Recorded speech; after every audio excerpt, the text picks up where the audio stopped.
saya serahkan kepada Ustadz Dr. Oni Syahroni. Tafadhol, Ustaz. Iya. Assalamualaikum warahmatullahi wabarakatuh. Waalaikumsalam warahmatullahi wabarakatuh. Alhamdulillah wassalatu wassalamu ala Rasulillah wa ala alihi wa sahbihi wa man tabi'ah hudah wa ba'd.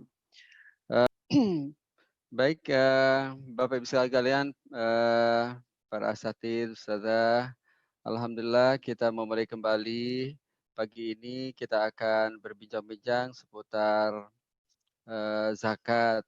Nah, nanti ditambahkan sekilas tentang pajak. Sebagai mukadimah, jadi kita sering mendengar tentang istilah zakat, infak, sedekah, dan wakaf. Nah, mungkin untuk tahu perbedaannya, untuk tahu apa itu pengertiannya, lebih mudah diketahui lewat perbedaannya. Jadi kalau zakat itu sebenarnya itu maksudnya zakat mal, hukumnya wajib. Jadi karena wajib berarti berdosa tuh kalau tidak ditunaikan. Sedangkan kalau infak, sedekah, wakaf hukumnya sunnah. Nah, yang perbedaan yang kedua yang paling mencolok adalah kalau yang namanya wakaf itu yang menjadi dana sosial adalah manfaatnya. Jadi kalau ada si A berwakaf tunai, cash wakaf 100 juta melalui Imani, melalui Prokami atau WSMI, maka yang 100 juta itu tidak boleh dibagi-bagi menjadi dana sosial kepada duafa atau dalam bentuk layanan kesehatan gratis, tetapi dia harus menjadi aset produktif. Pilihannya diinvestasikan atau dibelikan alat-alat kesehatan, nah manfaatnya itulah yang menjadi donasi sosial. Nah jadi wakaf itu yang jadi donasi sosial adalah benefitnya.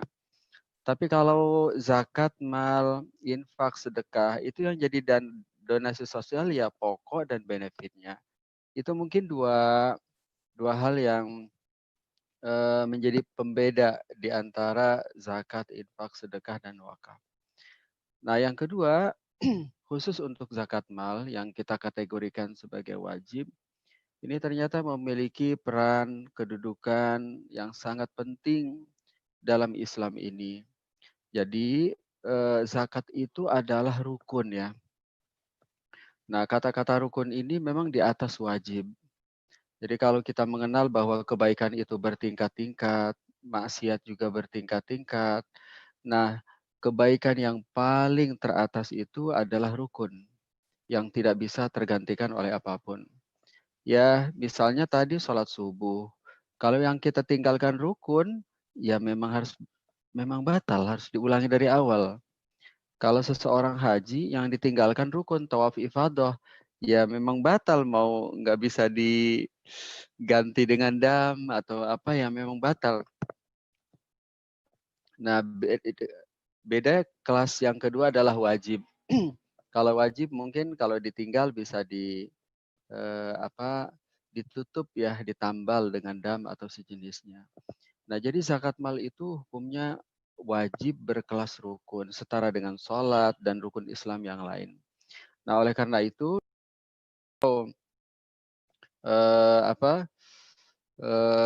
kalau ditinggalkan, maka yang ditinggalkan ini berarti memang kewajiban berkelas rukun. Sampai Abu Bakar mengatakan kepada para sahabat yang enggan untuk menunaikan zakat, la uqatilannahum, aku akan perangi mereka. Karena apa? Karena pelanggaran mereka ini bukan pelanggaran kelas ecek-ecek ya, kelas like dan tidak like, tapi akibat sebagian masa Abu Bakar yang enggan itu berarti akan banyak duafa yang terlantar, akan banyak akan ada kesenjangan sosial. Jadi ini kata kunci dari pemaparan beberapa menit ini adalah bahwa ini berkelas rukun. Kalau ditinggikan imbasnya luar biasa, kesenjangan, terlalu banyak orang yang membutuhkan, banyak orang yang nggak punya rumah ya, dan lain sebagainya. Bahkan dari bab ini, dari bab masalah rupiah ini, itu penyakit-penyakit sosial di mana-mana ya, di angkot-angkot ya, di pinggir jalan, malam-malam jam 1, 2, 3 masih banyak yang bangun ya. menjadi penyakit sosial di tengah masyarakat kita. Itu semua imbas dari judul ini nih. Judul tidak adanya berbagi. Jadi itu ya.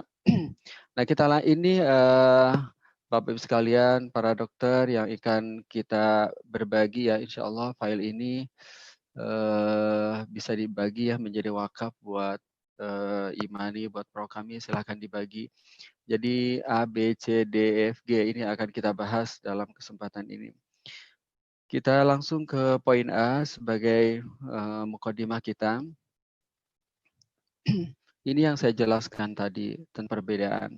Kita lanjut ke poin selanjutnya. Ini dia tentang hikmah. Kita lanjut juga sekalian.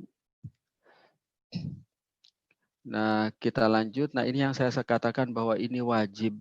Ini rukun. Dia bukan sunnah atau wajib saja, tapi wajib berkelas rukun. Kita lanjut ke poin berikutnya. Ini hikmah. Jadi dilihat dari nomor 1 bahwa orang yang berbagi itu berarti hartanya berkah. Sebagaimana tuntunan Rasulullah, Allah ma'ati kullamun fikin khalafa.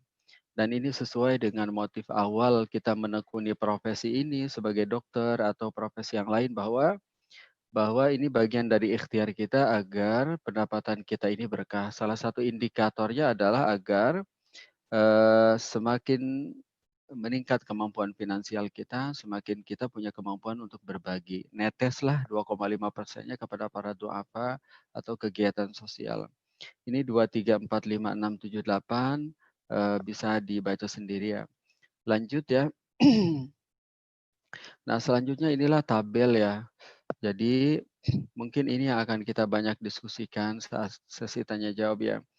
Jadi kalau Bapak Ibu punya emas, maka emas seperti apa yang wajib zakat? Yang wajib zakat adalah di luar perhiasan dalam kadar normal. Jadi misalnya Dokter Tin punya emas 120 gram, tapi yang 20 gram digunakan sebagai perhiasan sehari-hari atau ya saat kondangan atau apa. Maka yang 20 gram berarti nggak wajib zakat. Sedangkan yang 100 gram itu wajib zakat. Apakah kena zakat? Kena. Karena dilihat di tabelnya tuh yang nisab wajib zakat kan minimum 85 gram emas. Berarti udah wajib zakat. Ditunaikan 2,5%. Gimana ngitungnya? Caranya gini. Misalnya Dokter Tin, ini kan misalnya September.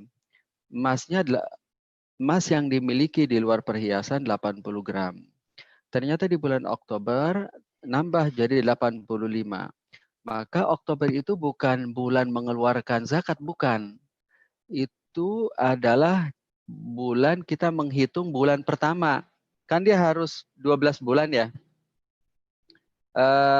Kan dia harus 12 bulan. Nah, bulan Oktober itulah kita menghitung bulan pertama. Maka jika pada bulan September di tahun berikutnya itu emasnya mencapai 85 gram emas, maka wajib zakat. Begitu kira-kira cara menghitung haul 1 tahunnya. Jadi bukan berarti pada saat bulan depan langsung dikeluarkan, enggak. Itu adalah momentum bulan pertama dari 12 bulan yang akan kita hitung. Nah, zakat itu zakat emas. Yang kedua zakat perdagangan. Nah, zakat emas ini termasuk di dalamnya zakat tabungan bagi Bapak Ibu yang punya tabungan, deposito, giro di bank syariah. Bagi Bapak Ibu yang punya saham, reksadana syariah, sukuk, ini sama nih. Rumus perhitungannya dengan zakat emas ya. Bagi Bapak Ibu yang punya dana tunai ya di brankas juga sama nih. Jadi kata kunci dari nomor 1 adalah dia aset bernilai tapi idle, nganggur semi nganggur gitu. Yang kedua zakat perdagangan. Zakat perdagangan ini dia aset tapi sudah diputar, ada underlying asetnya. Misalnya para dokter yang mengelola poliklinik, mengelola rumah sakit. Nah, maka zakatnya bukan zakat profesi ya. Mungkin untuk karyawan zakat profesi, tetapi bagi entitas usahanya itu yang aku adalah zakat perdagangan. Jadi rumusnya adalah nanti inventory inventory ditambah pendapatan dikurangi biaya operasional dan utang kali 2,5% itulah zakatnya.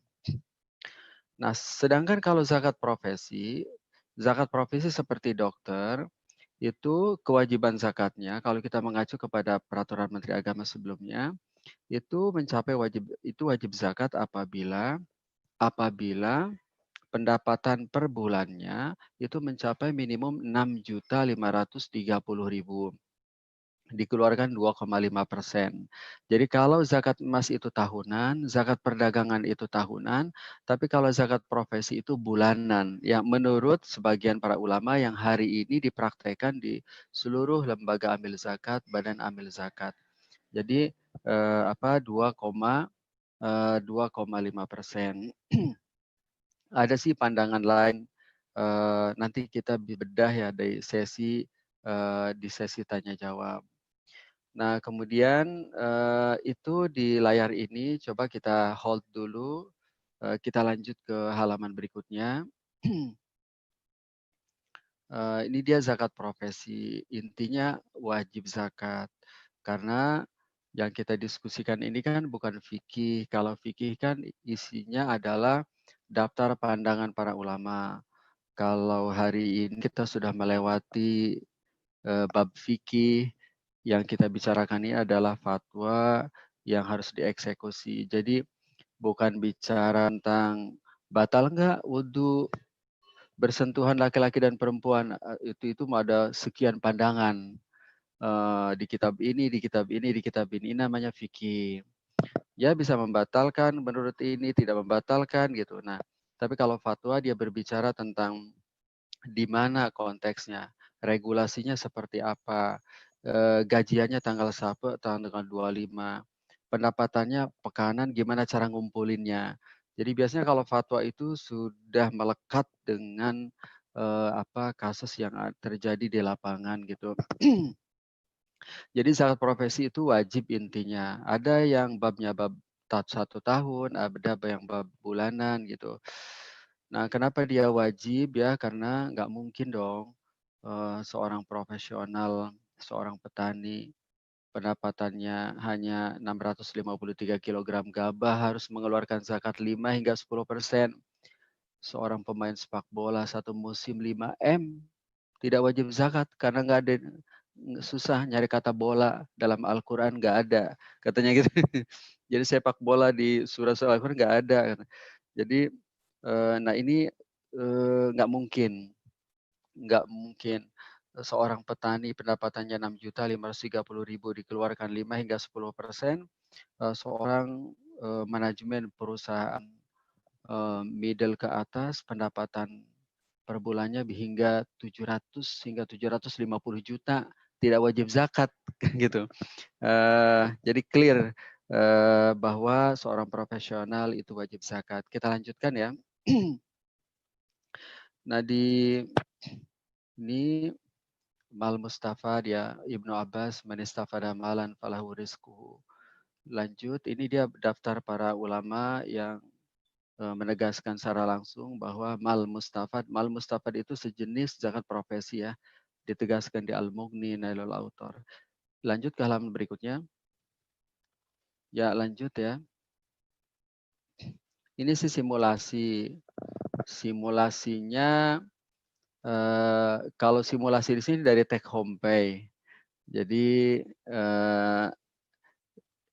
dari take home pay 2,5% langsung dikeluarkan. Itu simulasinya 6.530.000 kali 2,5% berarti kewajiban zakatnya 163.250 rupiah nanti. Ya. Terus lanjut ke halaman berikutnya.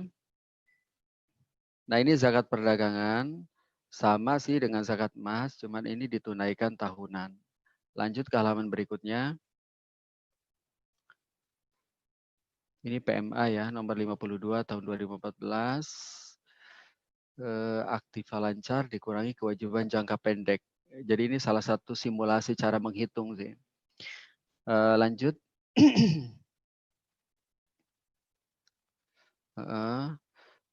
Lanjut. Kepada siapa zakat itu harus disetorkan? Tentu kepada 8 kelompok. Jadi ya fakir miskin, ya gorimin, mu'allaf, rikob, amil zakat, ibnu sabil, fisabilillah. Fisabilillah. Nah, karena donasi yang ada di kantong kita sangat terbatas, maka kita memilih mereka yang paling kritis, paling berhak, paling membutuhkan. Mereka adalah ya fakir dan miskin ya. Ya untuk BPJS dan sejenisnya. Nah, kemudian selanjutnya nanti seperti apa fisabilillah kita jelasin. Nah, berzakat melalui lembah walaupun secara fikih ini tidak wajib, tetapi kalau kita bicara fatwa, menurut saya sudah tidak ada opsi setiap orang berbagi-bagi. Karena apa? Karena jumlah du'afa di Indonesia jauh melebihi rupiah yang ada di dompet masing-masing. Andaikan setiap orang menyalurkan zakatnya, maka akan sangat terbatas data ya mereka yang paling berhak. Padahal seharusnya karena donasi ini sangat terbatas, maka yang menerima harus sangat kritis karena nggak seberapa juga dan nggak menyelesaikan masalah juga gitu. Nah, oleh karena itu, kenapa harus melalui lembaga nih, walaupun tidak semuanya, misalnya 80%-nya, agar tepat sasaran. Misalnya mereka yang gagal ginjal, intinya yang kritis-kritis. Jangan sampai ngasih beasiswa untuk S2, S3 di daerah kita untuk SD aja banyak yang nggak mampu. Nah ini penyimpangan fikih prioritas yang impact-nya besar sekali gitu. Karena hanya mengandalkan fikih ya, tanpa fikih prioritas, tanpa fikih muazanah. Lanjut ya ke poin berikutnya. Ini fikih membayar pajak. Nanti coba kita diskusikan. Terus terang saya detail pasal per pasal pajak ini awam, mungkin bisa dilengkapi oleh para dokter semuanya. Perpajakan nanti kita diskusikan. Tapi dari fikih menurut saya bahwa bayar pajak itu menjadi kewajiban kita semuanya. Jadi menurut fikih, otoritas boleh mewajibkan pajak kepada masyarakat dan begitu pula wajib pajak harus menunaikannya sesuai peraturan yang berlaku. Jika zakat tidak mencukupi, jadi pajak itu diwajibkan oleh otoritas saat zakat tidak mencukupi kebutuhan negara. Begitu fikihnya. Yang kedua, otoritas sebagai pihak yang diberikan kuasa oleh masyarakat berkewajiban untuk menyalurkan pajak sesuai dengan peruntukannya. Ini amanah di tangan otoritas. Kemudian yang ketiga, mekanisme pemberlakuan pajak termasuk besaran dan peruntukannya mengacu pada asas kehalalan, keadilan, dan maslahat. Yang keempat, kewajiban pajak tidak menggugurkan kewajiban zakat. Nah, karena ketentuannya berbeda. Karena zakat itu tu'khadzu min aghniyaihim wa turaddu 'ala fuqaraihim. Diambil dari orang muslim untuk muslim. Nah, berbeda dengan pajak. Jadi tidak bisa orang berasumsi bahwa udahlah saya bayar pajak aja berarti kewajiban zakat saya menjadi gugur. Nah, itu tidak. Lanjut, Dok.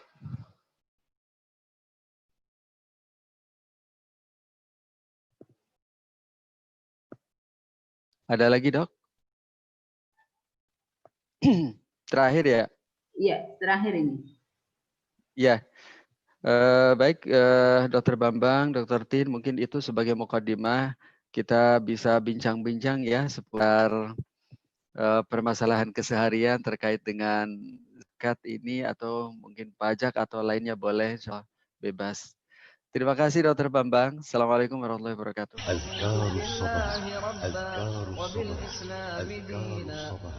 أعوذ بالله من الشيطان الرجيم